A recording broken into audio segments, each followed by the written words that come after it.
창세기의 1차 독자는 출애굽 백성입니다. 출애굽 백성에게 이스라엘의 정체성을 심겨주기 위해서 자꾸만 애굽으로 돌아가자, 애굽이 좋다, 애굽의 종으로 살더라도 애굽에서 살아야 된다, 이런 불평을 늘어놓고 있는 이스라엘 백성들에게 너희 하나님, 너희 조상들이 얼마나 대단한지 아느냐, 하나님이 얼마나 능력이 많은 줄 아느냐 라고 하는 것을 나타내 보여주기 위해서 모세가 쓴 성경이 창세기입니다. 그런 내용 가운데 오늘 본문 1절을 읽어보면 이 의도가 그대로 드러납니다. 1절 보니까 아브라함의 아내 사레는 출산하지 못하였고 그에게 한 여종이 있으니 애굽 사람이요 이름은 하갈이다. 아브라함과 사레 사이에 한 여종이 있었는데 그 여종의 이름이 하갈이고 그는 애굽 출신이다 라고 명확하게 이야기하고 있습니다. 우리가 종되었던 애굽 사람, 그러나 우리의 조상들은 애굽 사람을 종으로 드릴 정도로 강력한 나라였다라고 하는 것을 보여주고 있는 것이죠.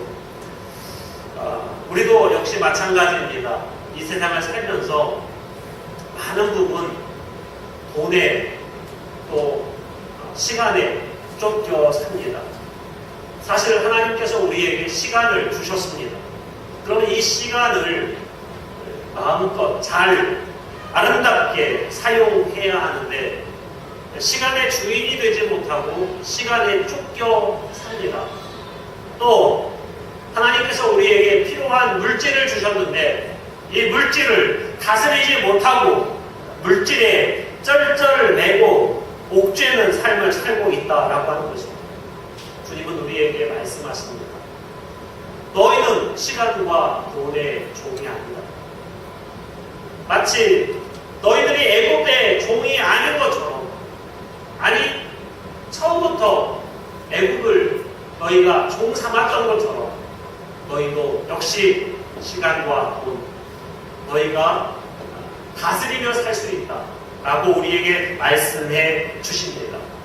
저는 오늘 이 말씀을 들으면서 여러분들이 그동안 종되었던 것, 어떤 분들은 사람에게 종되실 수도 있고 어떤 사람은 시간과 돈의 종이 되었을 수도 있고 어떤 사람은 어떤 취미나 습관의 종이 되었을 수도 있고 이런 종됨을 청산하실 수 있는 믿음의 성도님들 다 되시기를 주님의 이름으로 축복합니다. 첫째, 오늘 주님께서 우리에게 주시는 교훈은 하늘의 것을 사모하라 라고 하는 것입니다. 아브라함의 집에 문제가 하나 있었는데 그것은 아들이 없다라고 하는 것이었습니다. 오늘 본문에는 아브라함과 사레라고 이름이 비우고 있지만 편의상 나중에 이름이 바뀌니까 아브라함과 사라라 그렇게 이야기하겠습니다. 아브라함과 사라의 집에 아들이 없었습니다. 요즘 같으면 이게 대수인가, 차라리 아들 없는 게 편하다라고 이야기할 수도 있겠지만 그 당시에는 그렇게 생각하지 못했습니다.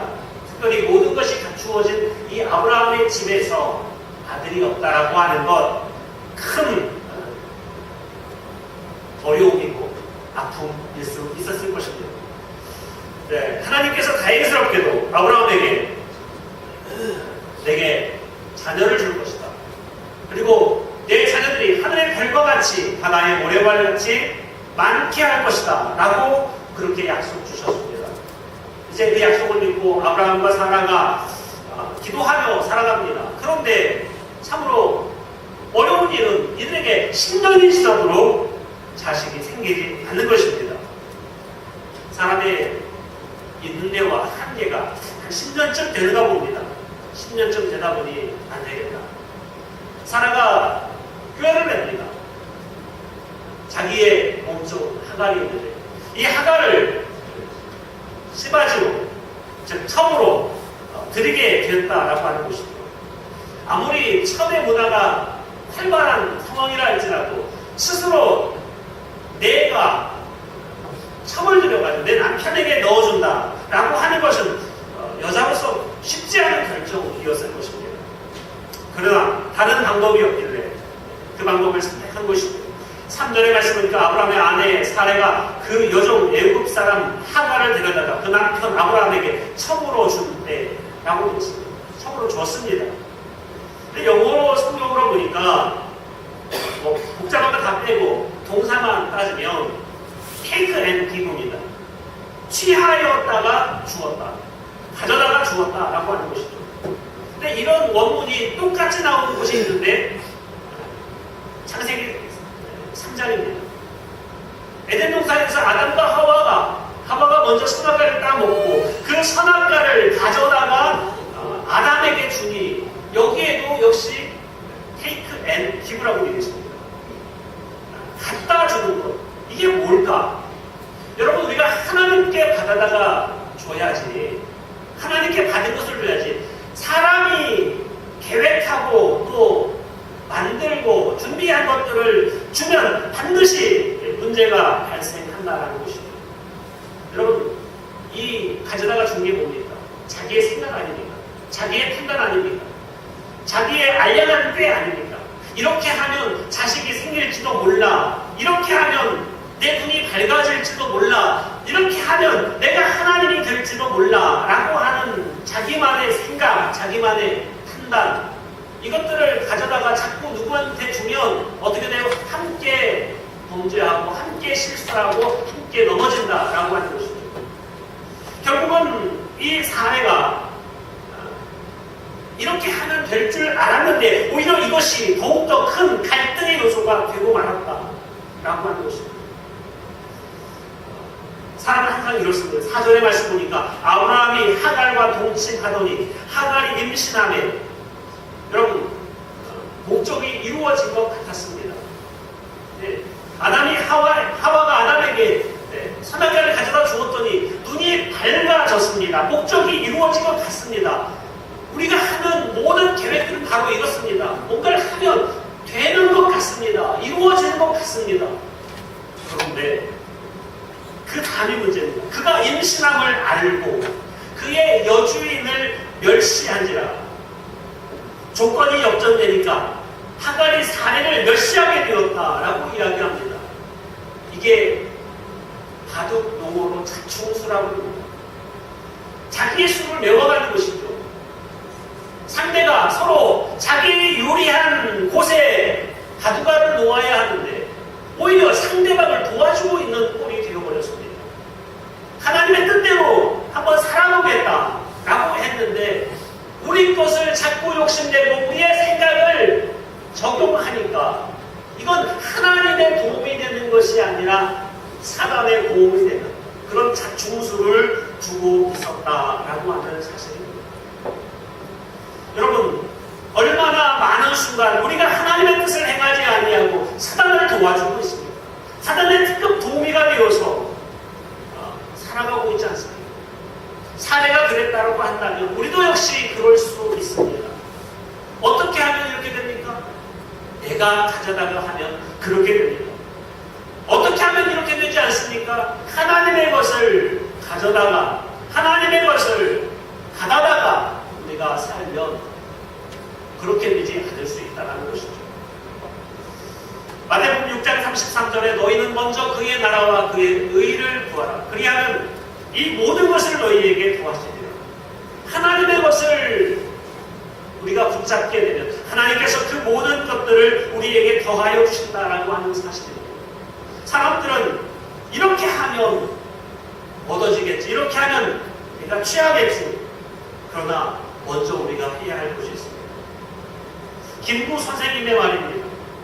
돈을 맞춰 일하는 직업이고 돈을 넘어 일하는 소명이다. 직업으로 일하면 월급을 받고 소명으로 일하면 선물을 받는다. 여러분 분명한 것은 월급보다 선물이 더 클 줄로 믿습니다. 우리가 직업으로 일하는 것보다 소명으로 일하면 더 큰 축복을 받게 될 줄로 믿습니다. 우리의 인간적인 방법들을 취하는 것이 아니라 하나님의 뜻을 선택할 수 있는 지혜로운 믿음의 성도님들 되시기를 주님의 이름으로 축복합니다. 두 번째로 책임을 회피하지 말라는 것입니다. 자, 이래다 사례가 아브라함에게 이릅니다. 일러라 일꾼 그 잃는 겁니다. 잃는 거예요, 남편에게. 자, 이렇게 되면 한 집안의 가장인 아브라함이 가르마를 타줘야죠. 야, 너는 주인이고 너는 종이니까 종이 주인 말 들어야지. 왜 핍박하고 멸시하느냐라고 이야기 한마디 혼을 내줘야 되죠. 그런데 남자가 이런 복잡한 것을 잘 못해요. 왜냐하면 들으려고 하면 여자들이 따다다다다다 또 이쪽에서 따다다다다다 서로 그렇게 얘기하지 않겠어요? 남자들이 못하니까 뭐라고 해요? 알아서 해. 여자들이 여러분들 제가 한 팁을 알려드릴게요. 뭔가를 얻고 싶잖아요. 가방을 하나 사고 싶다. 뭐 옷을 하나 사고 싶다. 그러면요 남편한테 길게 얘기하면 돼요. 길게 알아서 해. 해결이 되는 거예요. 자, 남편이 가르마를 타는데 못한 거예요. 한남도 역시 마찬가지였죠. 남편 엘가나도 군인단 사이에서 자꾸 분쟁이 있는데 야 군인단 너 그렇게 하지 마. 그렇게 해줘야 되는데 그렇게 못하는 거예요. 그러니까 부인한테 어떻게 해요? 잘해주는 거예요. 내가 잘해줄게. 좀 참아. 내가 너를 위해서 헌금 더 많이 드릴게. 참아. 뭐 이런 식의 이야기를 자꾸 하는 거예요. 그러니 한나가 속이 터져야 안 터져요. 한나가 기도의 어머니가 된 것입니다. 이 군인나와 엘가나 때문에 다 이런 일들이 벌어진 거죠. 이 나라도 문제가 될 때 이러지 못하고 저러지 못하고 문제가 되지 않습니까? 고종 황제 이름은 황제인데 하는 일은 그냥 늘 부인 체납고기 속에서 돌아가는 거예요. 한 번은 아버지가 흥성대원군이 하는 대로 그대로 따라다니고 또 자기 아내 빈비가 하는 대로 그대로 따라다니고 이러지도 못하고 저러지도 못하고 그러다 보니까 나라가 쇠망해지는 것이죠. 아브라함이 이러지도 못하고 저러지도 못하는 사이에서 뭐라고 이야기합니까? 6절에 아브라함이 사례에게 이르되 당신의 여종은 당신의 수중이 있으니 당신의 눈에 좋을 대로 그에게 행하라. 당신 마음대로 해. 여러분 우리의 인생이 마음대로 하면 잘 됩니까? 우리의 삶이 편한 대로 하면 잘 됩니까? 여러분 자녀들에게 너 먹고 싶은 거 먹어 라고 이야기하면 아이들이 골고루 야채와 김치와 견과류와 이런 것들을 골고루 이렇게 먹습니까? 그냥 좋아하는 것만 먹어요. 여러분 집을 그대로 놔두면 집이 좋아집니까? 아니죠. 집이 쇠락해지고 무너지게 되어지는 것입니다. 신기합니다. 사람들은 그대로 내버려두면 아름다워지고 잘 되는 것이 아니라 오히려 상하고 무너지게 되어진다라고 하는 것이죠. 그래서 세상 사람들이 이야기하는 게 바로 그거예요. 그대로 놔둬라. 내버려둬라.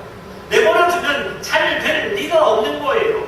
창세기 19장에 보면 롯에게 천사가 찾아와요. 소돔과 고모라에 있는 이 롯에게 천사가 찾아와가지고 방문을 하니까 이것이 잘 대접을 합니다. 그런데 한밤중에 똑똑똑 두드려요. 동네 불량배들이 온 거예요. 동성연애할 테니 오늘 온 놈 내놔. 아주 웃긴 거죠. 소돔과 고모라 사람. 그랬더니 이 롯이 더 웃깁니다. 창세기 19장 8절에 내가 남자를 가까이 하지 아니한 두 딸이 있노라. 청하건대 내가 그들을 너희에게 이끌어내리니 너희 눈에 좋을 대로 하고 그에게 행하여 이 사람들은 내 집에 들어왔은즉 이 사람에게는 아무 일도 저지르지 말라. 이거 안 됩니까? 자기 딸을 내주고 천사들을 보호하는 것까지는 좋아요. 그런데 자기 딸을 내줘요. 그러면서 하는 말이 있습니다. 너희 눈에 좋을 대로 그들에게 행하고. 그럼 좋을 대로 하면 됩니까? 안 됩니까? 안 되는 거예요. 그럼에도 불구하고 우리는 자꾸만 좋은 대로 하는 거예요. 그랬더니 어떻게 됩니까? 다시 사례가 하가를 학대하는 겁니다. 6절 하반절에 보니까 사례가 하가를 학대하였더니 하갈이 살해 앞에서 도망하였더라. 여러분, 학대가 학대를 낳고 멸시가 멸시를 낳고 더 힘든 상황 가운데 놓여지는 거예요. 어떻게 하지 않으면요, 우리가 책임있게 행동하지 않으면, 책임있게 우리의 사명을 감당하지 않으면 이런 일들이 벌어진다는 거예요. 여러분, 그리스도인들은요, 책임 가져야 됩니다. 교회에 대해서도 책임 가져야 됩니다. 많은 사람들이 교회에 와서 그냥 유람선처럼 지내다 가는 경우들이 있어요. 유럽 여행 하듯이 그냥 보고 가는 경우들이 있어요. 책임 가져야 돼요. 뭐 쓰레기라도 하나 떨어져 있으면 책임 갖고 주고요. 뭐라도 하나 잘못된 것이 있으면 책임 가지고 고치고요. 그럼 우리가 할 일을 하는 거예요. 우리의 사명 속에서 여러분 자녀, 부모는 부모의 책임을 져잖아요. 또 여러분들은 어떤 직장에서 책임이 있잖아요. 또 가정의 가장으로서 책임이 있고, 또 집사로서, 권사로서 책임이 있잖아요. 그 책임을 온전히 감당하여서 이런 파국이 여러분의 삶 가운데 일어나지 않기를 주님의 이름으로 축복합니다. 세 번째로는 복의 근원에로 가라는 것입니다.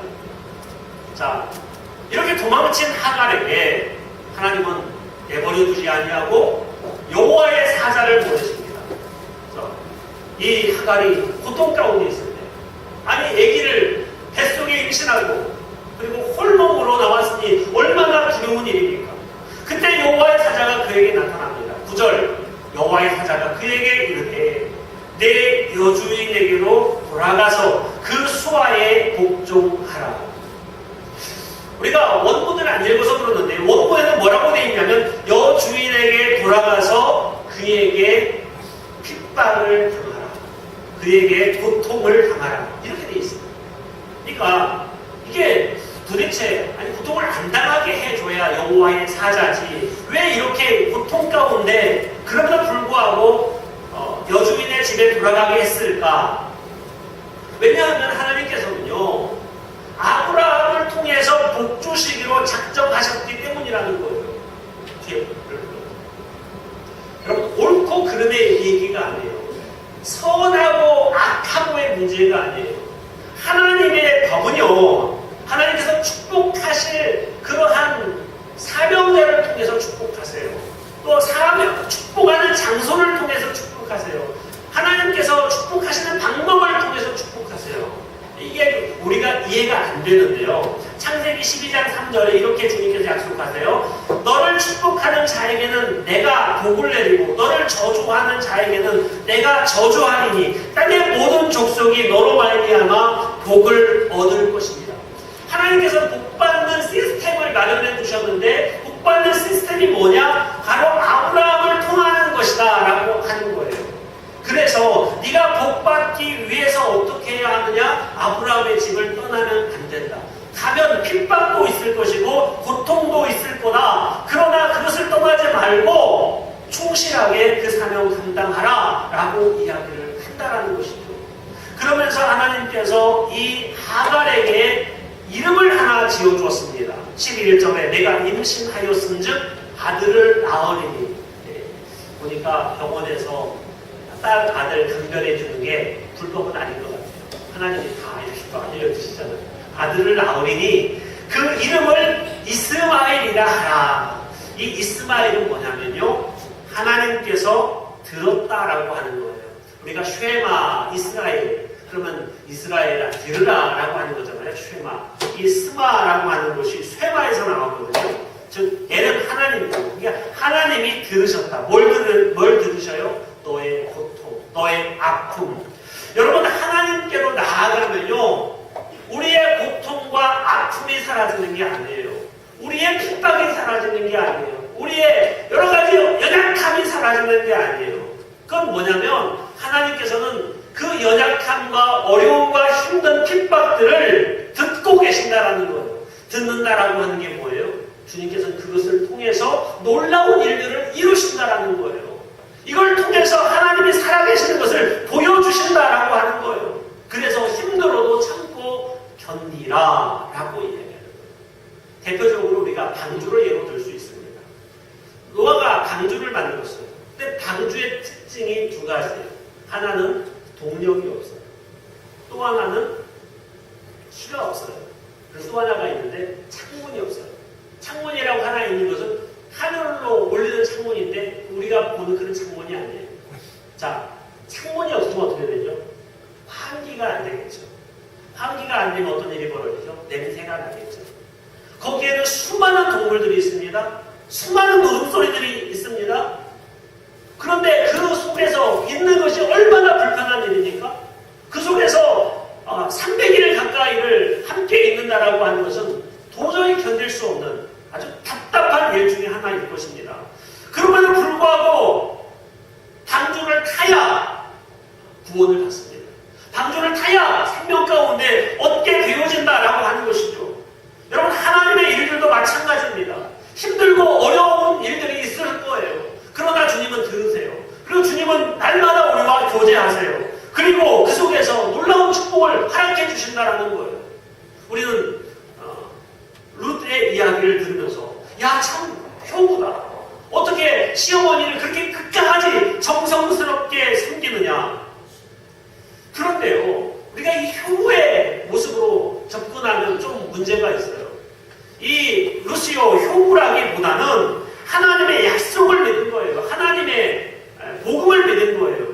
아니, 그 늙은 시어머니 따라가서 뭐 할 거예요? 거기 가서 언어도 통하지 아니하고 문화도 통하지 아니하고 그곳에서 어떻게 살아요? 도저히 살 수 없는데 뭘 발견한 거냐면 이 나오미에게서 하나님의 축복을 발견한 거예요. 그래서 룻기 1장 16절에 이렇게 이야기합니다. 룻이 이르되 내가 어머니를 떠나며 어머니를 따르지 말고 돌아가라 강권하지 마옵소서. 어머니께서 가시는 곳에 나도 가고 어머니께서 머무시는 곳에서 나도 머물겠나이다. 어머니의 백성이 나의 백성이 되고 어머니의 하나님이 나의 하나님이 되리니. 여러분, 여기에 이 룻이 생각한 것이 야, 어머니 고향에 들어가면 숨겨진 땅 문서가 있나봐, 뭐 숨겨진 재산이 있나봐, 금덩어리가 있나봐 하고 따라간 게 아니라 최종 목적이 뭐예요? 어머니의 백성이 내 백성이 된다는, 나는 어머니의 그 백성이 되고 싶다라는 거예요. 어머니를 끝까지 섬긴다는 것이 아니라 어머니의 백성이 되고 싶다는 거예요. 나는 어머니가 섬기는 그 하나님이 내 하나님이 되기를 원한다라는 거예요. 여러분, 이건 신앙의 표현이에요. 신앙의 표현. 그곳에 가면 고생할 것 알아요. 아니, 그 어른이 그거 모르겠어요? 수고하고 애쓴 거 다 알죠. 그러나 그곳에 가서 구걸을 하더라도, 쓰레기를 청소하더라도, 남겨진 것 가지고 연명하더라도 하나님의 축복을 발견하고 그 자리를 떠나지 아니하는 이 룻에게 하나님께서 어마어마한 축복을 허락해 주셨다라고 하는 거예요.